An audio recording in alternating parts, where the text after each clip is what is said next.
So, less than half of adults here in the U.S. they receive most vaccines recommended for them. Now, in part, this is because of low awareness now. And since the pandemic and public health measures to slow the spread of disease are out there, adult immunization rates have further declined. So joining us today, we got Dr. Len Friedland, Vice President and Director of Scientific Affairs and Public Health Vaccines. He's also joined by Alice, a former shingles patient. So I guess we'll start here with you, Doctor. I'm told that you had a survey recently. What did that show about people, or maybe lack thereof, in their understanding as it relates to vaccinations?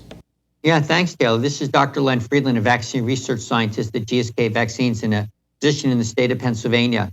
As you mentioned, during the pandemic, adults have had less visits to their doctor's offices, less visits to the pharmacy, and therefore we've seen dramatic declines in the number of adults who've been receiving their recommended vaccines. So we wanted to find out more information.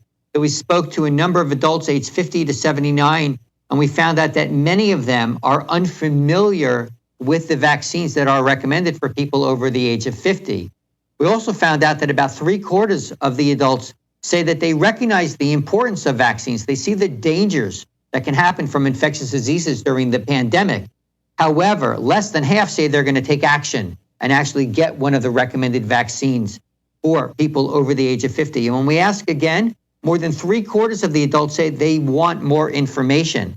And so they can find out more information about the vaccines that are recommended for people over the age 50 at a website called broughtbyvaccines.com, BROUGHTBYVACCINES, broughtbyvaccines.com, where we have information about all the vaccines that are recommended for people over the age of 50. And importantly, this can be done safely during the pandemic.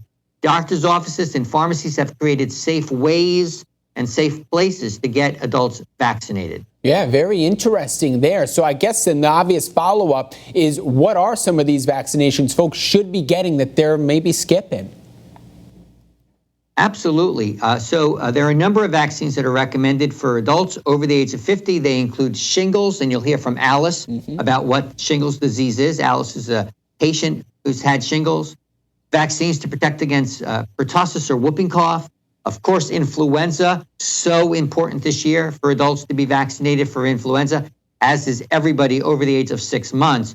And also for people over 65, there's the pneumonia vaccine. Broughtbyvaccines.com is the website to find out more information, and this can be done safely this year. Yeah, I encourage our viewers to go check that out. And actually, Dr. Friedland had been bringing this up. Alice, you have been dealing with shingles. Can you talk to our viewers out there about how that's impacted you? Thank you for that question. Yes, in 2016, I was 57 years old, working as a journalist full time, and looking forward to my wedding coming up in October. And I was hit by the worst pain of my life right in the right side of my head near my eye. It turned out I was diagnosed with shingles a few days later, and I had pain for months, Taylor. It was terrible, and it really turned my life upside down. I had to stay in a dark room. I put dark curtains on my windows, and I couldn't watch TV. I couldn't go on the computer without special software, couldn't read books. I did write songs about my experience. But what I want people to know is that this can be a very serious disease, and it hit me really hard. It affected my life for about 6 months. Fortunately, I've healed, but I want to get the message out. I'm encouraging people to talk to their doctors, find out their risk, and think about getting the vaccine, because, again, this can be very serious. And it's one of the big regrets of my life that I didn't know more about this disease when I got hit. Dr. Len Friedland and Alice, thank you for coming on, giving us your perspective on this entire thing. Be well to the pair of you, okay? Thanks. Thank you.